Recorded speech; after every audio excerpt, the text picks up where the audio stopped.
Hi అండి. Welcome to Gayatri's kitchen. ఈరోజు నేను ఎంతో టేస్టీ అయిన, హెల్తీ అయిన ఓట్స్ పాయసం చేసి చూపిస్తానండి. ఇప్పుడు ఆషాఢ మాసం స్టార్ట్ అవుతుంది కదా! అమ్మవార్లకు నైవేద్యాలుగా పెట్టడానికి, శ్రావణ మాసంలో మనం పూజలకి నైవేద్యంగా పెట్టడానికి చాలా బాగుంటుందండి. చాలా త్వరగా కూడా చేసుకోవచ్చు. ఈ ఓట్స్ హెల్త్కి కూడా చాలా మంచివి కదా! ఈ విధంగా ఓట్స్ బెల్లంతో పాలు పోసుకొని ఈ విధంగా స్వీట్ చేసుకోండి, చాలా బాగుంటుంది. మనకు పిల్లలకు ఎప్పుడన్నా స్వీట్ తినాలనిపించినప్పుడు కూడా ఈ విధంగా చేసి పెట్టండి, చాలా ఇష్టంగా తింటారు. హెల్త్ కూడా చాలా మంచిది, చాలా బాగుంటుంది. ఒకసారి నేను చెప్పిన విధంగా ఈ విధంగా ట్రై చేయండి, చాలా బాగుంటుంది. మనకు మార్నింగ్ టైంలో పూజలప్పుడు చాలా క్విక్గా తయారు చేసుకోవచ్చండి, చాలా త్వరగా అయిపోతుంది. ఇప్పుడు ప్రాసెస్ చూద్దామండి. దీనికోసం ముందుగా స్టవ్ పై ఒక గిన్నె పెట్టుకొని, గిన్నె వేడెక్కిన తర్వాత దీంట్లోకి ఒక స్పూన్ వరకు నెయ్యి వేసుకోవాలి. నెయ్యి అంతా కరిగిన తర్వాత దీంట్లోకి ఒక కప్పు వరకు ఓట్స్ వేసుకొని మంచిగా ఫ్రై చేసుకోవాలండి, మాడకుండా జాగ్రత్తగా ఫ్రై చేసుకోవాలి. ఇలా నెయ్యిలో ఫ్రై చేసుకున్న తర్వాత వీటిని తీసి పక్కన పెట్టుకోండి. అదే గిన్నెలో 3 కప్పుల వరకు వాటర్ వేసుకొని వేడి చేసుకోవాలి. వాటర్ వేడెక్కిన తర్వాత దీంట్లోకి ఓట్స్ అండి, ఈ ఫ్రై చేసుకున్న ఓట్స్ను వేసుకొని ఇలా కలుపుకుంటూ మంచిగా ఉడికించుకోవాలండి. ఒక 2 మినిట్స్ వరకు ఉడికించుకుంటే సరిపోతుంది.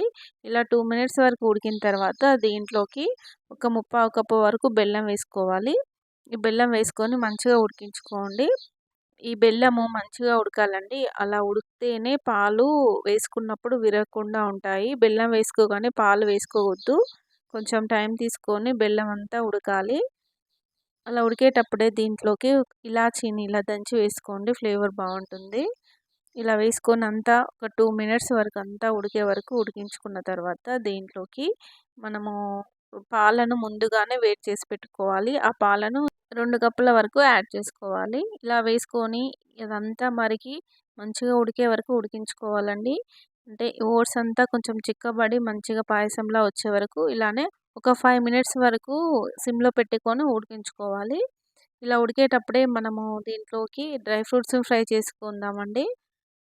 స్టవ్ పై గిన్నె పెట్టుకొని గిన్నె వేడెక్కిన తర్వాత దీంట్లోకి ఒక 2 స్పూన్ల వరకు నెయ్యి వేసుకోవాలి. నెయ్యి అంతా వేడెక్కిన తర్వాత దీంట్లోకి డ్రై ఫ్రూట్స్ అండి, జీడిపప్పులు, బాదాము, కిస్మిస్ ఉంటాయి కదా, అవన్నీ వేసుకోండి. మనం ఏమేమి వేసుకోవాలనుకుంటామో అవన్నీ ఇలా కట్ చేసుకొని వేసుకోవాలి. వేసుకొని మంచిగా కొంచెం రోస్ట్ అయ్యే వరకు ఫ్రై చేసుకోవాలి. ఇలా ఫ్రై చేసుకొని రెడీ చేసుకుంటే సరిపోతుంది. ఈలోగా మనకు ఓట్స్ అనేది రెడీ అవుతుందండి. మనం రెడీ చేసి పెట్టుకున్న ఓట్స్ ఉన్నది కదండి, ఉడికించి పెట్టుకున్న ఓట్స్లోకి ఈ డ్రై ఫ్రూట్స్ని వేసుకోండి, నెయ్యితో సహా మొత్తం వేసుకోరి.